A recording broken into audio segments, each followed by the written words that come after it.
spoke about, we had an introduction about vectorless RAG, page index vectorless RAG. Okay, so in this video we're going to talk about document search in vectorless RAG. So we understood, like, if we upload only one document in the vectorless RAG or the page index, then how it is going to process it. But what if we want to upload multiple documents? So let's say you have financial report of some company, or you have financial reports of multiple companies.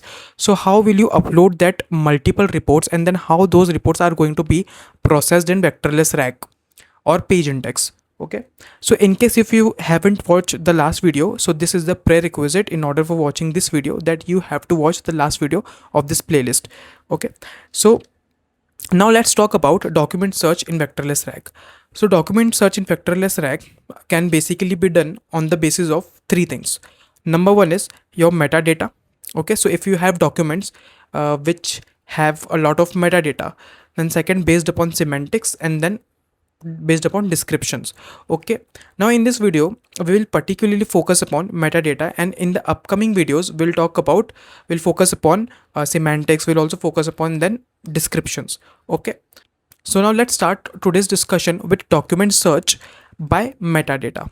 Okay, so this document search by metadata is ideal for these three documents. Okay, so number one is financial reports categorized by company and time period. So this is important, company and time period. So if you see over here, this company and time period are nothing but the metadata. So if you wanted to know what is metadata over here, basically metadata is nothing but data about your data. So over here your data is the document, the multiple documents you're going to upload, and metadata is this company, company of the document, and then time period in the document.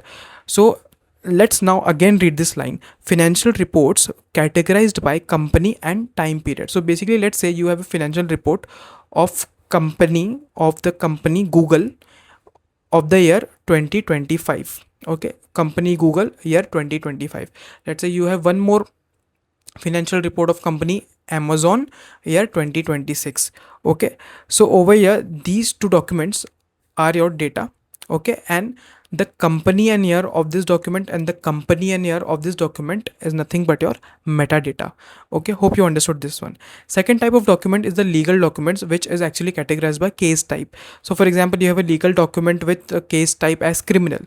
Okay, and then third, we have medical records categorized by patient or condition. Again, you have, let's say you have a medical data of any hospital where you have patient name and the condition that the patient is going through. So for example, patient name is, let's say, Max, and he or she is going through let's say diabetes. Okay, so this kind of data. Again, you have another medical record where you have different patient names along with the conditions they are going through. Okay, so basically this document search by metadata is ideal for these three kind of documents, which is the financial reports, legal documents, medical records, and there are many more. Okay, so now the question is, why use metadata? So what is the advantage this metadata method is going to give over if you had not used metadata? Okay, so let's talk about it in a bit detail. So assume that you have let's say you have three, not three, multiple documents. Okay, as I already mentioned in the last video, we just talked about how vectorless RAG processes only one single document. In this video, we will understand, let's say if there are 1,000 documents, how the vectorless RAG is going to process it. So to understand it, why metadata? So let's continue with our question: why metadata? So what is the benefit your metadata is going to give to you? Okay, let's not talk about metadata only. Let's talk about what was the what the case would have been if metadata had not been there. Okay, so let's say you have multiple documents, these three documents. This is the financial report of Tesla of year 2023. This is the financial report of, let's say, Amazon of year 2024. And then this is the financial report of let's say Google of year 2025. Okay, now you have a chatbot. You write a query to chatbot, something like give me financial report of Tesla of the year 2023. Okay, so in the ideal case, normal, if you don't use metadata, what is going to happen? Your LLM is going to process this entire document, Okay, then your LLM is again going to process this document as well, and finally your LLM will also process this document as well. Okay, so now after processing all the documents, it will find the relevant data which is about Tesla in 2023. Okay, and then it is going to provide the output to you. Okay, so this is the process. But now let's say, now you only tell me, if we had used metadata. So over here we have metadata Tesla and 2023. Okay, so instead of processing this document and this document and this document, what if we just process only this document which is relevant to this query? Am I right over here? This document is relevant to this query. Why? Because here we have, it is, we are asking about Tesla on year 2023, and we know that, since we know that this is the related document, which is related to the query. So why not just process this single document? Why are we processing the other two documents unnecessarily? Okay, so with the help of metadata, what you do, you have written Tesla, you have written 2023. So with the help of these two metadata, you basically find this particular document which is Tesla and 2023, and you only process this document, and based upon this document you will get the relevant output. Okay, so there is one more advantage you get over here. Basically 2-3 advantages you get over here. Number one is that your efficiency is going to increase over here. Why? Because you're not processing the unnecessary documents, you are just processing the relevant document. Okay, and number two, you will get a very accurate output. Why? Because you are processing the specific document, and you're not focusing upon the external noise. You're not processing the external documents, or irrelevant documents. You are just processing the documents which is required, and hence you will get quality output. Okay, so these are the advantages you get when you use metadata versus when you don't use metadata. Okay, so now let's talk about the pipeline, how you achieve it. Okay, so what happens over here? So this is the high level pipeline I have written. So let's discuss about it in more detail. So for that, let's come to this blackboard and talk about this diagram. So what you basically do, you have these three multiple documents. So this is the financial report of Tesla, this is financial report of Amazon, and let's say this is the financial report of Google. And you can have multiple more more documents, not necessarily that 2-3 documents you have to have. Here for example, just to teach you, I am taking the example of these three documents. Okay, so you take all of these documents, you provide this document to the PageIndex, and what PageIndex going to do, it is individually going to create tree for each document. Okay, and after creating trees for each document, it is going to provide a unique document ID, or you can call it doc ID. Okay, so it is going to provide document ID to each document, to each tree. Okay, so now next step is what you are going to do. So this was step number one, that you provide this entire data to the PageIndex, and PageIndex converts them into trees, and it also provides respective unique ID to all the trees.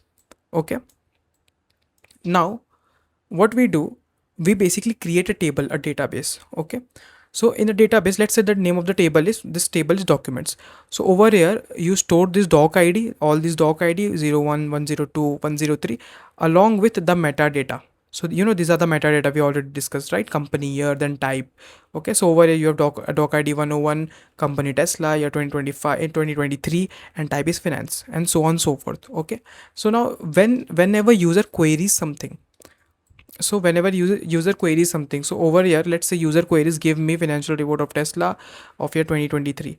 So you provide this query to the LLM. Now based upon this query, what LLM is going to do, it is going to convert this query into a SQL query.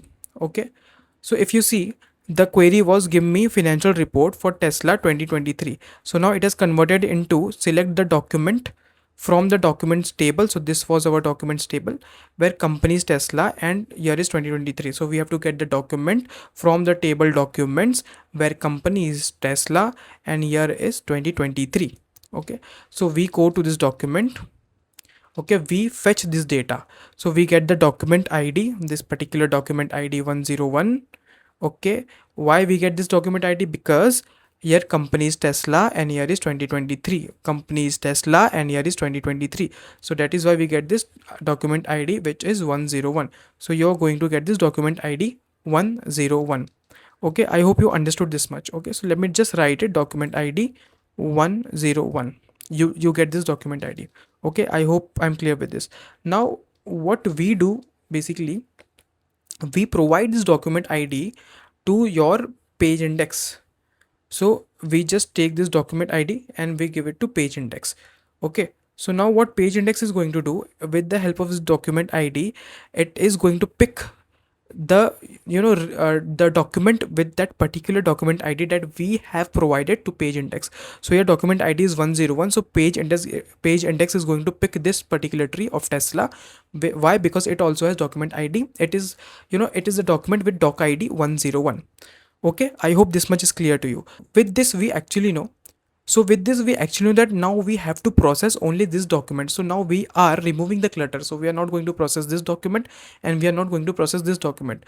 So now your page index is going to provide, it is actually going to process this Tesla document.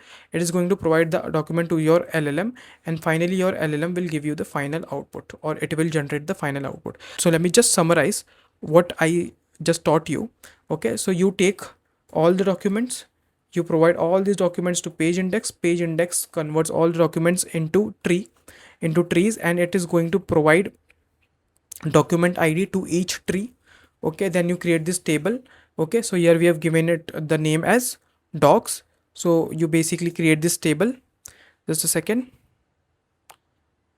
Okay, so you create this table. So in this table what we store this doc ID, all this doc ID along with the metadata. Then whenever the user writes any query, so as you can see, whenever the user writes any query, like for example we have written this query. Okay, so this what LLM does, it takes this query and converts the same query into a related SQL query. Then we go to the database, we retrieve this output as 101. Then whenever we get this output, it provides the same output to the page index. Okay, now what page index does, based upon this provided doc ID, it is going to pick the particular document, and then it is going to process this document. So now it is not processing this and external documents. It is just going to process the document which we have provided the document ID of. So if you see, we have provided document ID 101, so it is going to process the document which with document ID 101, and then it is going to give the output to LLM is going to finally generate the output, and it is going to give the final output to you. Okay, so I hope this much is clear to you. So this is the process, and here I have written the entire process. I have just consolidated that entire process that we discussed on the blackboard, and I have written it over here. So same thing, you have multiple documents, you give it to page index generates trees out of all the document, and it also gives the document ID to each tree. Then we also make a table where we store document ID along with the metadata, and then whenever user writes anything, the LLM converts the query into SQL query, and finally we give the retrieved output to page index, and page index generates the final output, gives to the LLM, and LLM gives you the final answer. Okay, so I hope you understood what I taught you in this video.